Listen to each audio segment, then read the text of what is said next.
Shake here with the video featuring the Skorpion G, which has not made very many, if any, appearances on my channel. And I'm here on the Paris map on my favorite spawn here at the west. And the reason for that is if you actually take a quicker vehicle, like a medium or a tank destroyer that's quick enough, and you run along the edge of this road right next to this building, you can knock over these 3 trees in a row.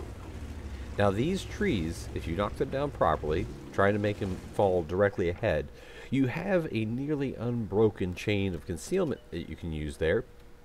And if you get into position quick enough, you'll actually be able to sneak in some early damage on the slower vehicles that have taken too long to get out of the enemy spawn point.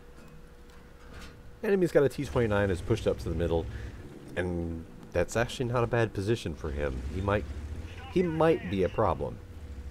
A friendly Waffentrager wants me to fall back, but no. This position is actually too good to pass up. They have to have something that has decent camouflage, which the Skorpion G does not. My crew that's in it has full camo, but the Skorpion G in and of itself does not have good camouflage. But by being ready to fall back, as you see, I'm already pulling back before Sixth Sense even has a chance to go off, because some people don't remember Sixth Sense has a 3-second delay before it goes off. See, I got spotted there, but I was already reversing, so the IS and the T-29, the Standard B, they don't have a chance to fire at me because Standard B's behind the building. He took 2 hits, one from myself and one from the Skorpion behind me. That's why I also got 438 spotting on that. But this position, especially if the enemies ignore you, or if they're not in a position to fire at you when you do get spotted, like here I'm trying to pull back, get the tree to be opaque, and you won't be spotted. I was already reversing, anticipating being spotted, because the Skorpion G on the move and after firing has horrendous camouflage values. Even though it's a tank destroyer, you have to keep it in mind at least a little bit of realism. This is a 12.8 centimeter, 128 millimeter gun. The muzzle flash, the sound, the dust kicked up by it would be immense in real life. And that's why the whole opaque rule, you have to be so far behind the bushes or down trees before you can actually stay concealed. Because in real life, if you're too close to the cover, the muzzle flash would actually go through the bushes, and in reality would actually blow the brush right off the tree and the leaves off and set some things on fire around you if you weren't careful. And the World of Tanks is trying to emulate that at least a little bit. In that, if you're too close, you'll get spotted. If you pull back far enough, you'll stay hidden.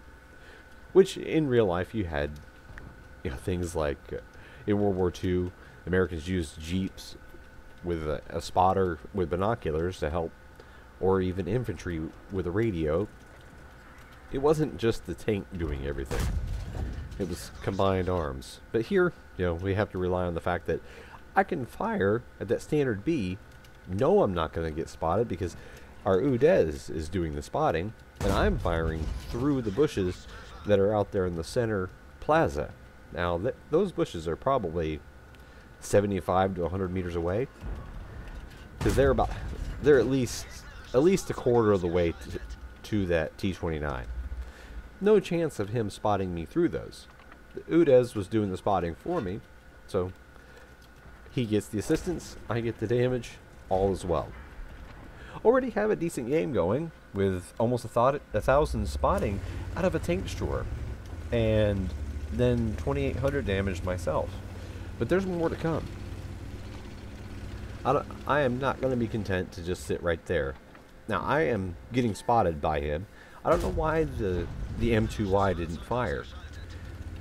I could guess a bad crew and he's aiming in, but I'm spotted, and the enemy T-25-2 takes advantage of it. I don't want to take any more freebie hits, so instead of sitting here, it's better for me to actually wrap around towards where the RHM is positioned. I have the UDES 16 with me, and the Waffenträger tagging along behind, so we can easily push and kill this RHM. Now, if we kill the RHM, we can take the position he is in and use it for ourselves. And RHM is trying to do a last-ditch attempt to save himself and go down, but UDES finishes him off. Now, UDES, of course, is in a horrible position against the full-health Skorpion. So got to try to get some help for him. But now, like I said, take the position the RHM was in and see if I can't sneak some shots into the turret of this UDES. That was a lucky shot, and I don't want to rely on luck, so I'm going to move up even closer. See if I can't get up here in the bushes ahead to shoot at him, which also gives me some elevation, because I know the artillery is going to be back in the corner, and he's going to be behind that berm. I'm going to get a chance to hit him because I'm up high. If I was down lower, I wouldn't get in that extra little shot, which was a horrible low roll of 383. Remember, this gun's supposed to do 490. But I did get an ace with just under 5,000 damage and just about 1,000 spotting, which gave me, of course, a bruiser and a fire for effect, but it gave me the high caliber and the tank sniper, which, not a whole lot of long-range sniping, but it was just good positioning, and especially using those 3 down trees. But I hope you enjoyed it, and thanks for watching.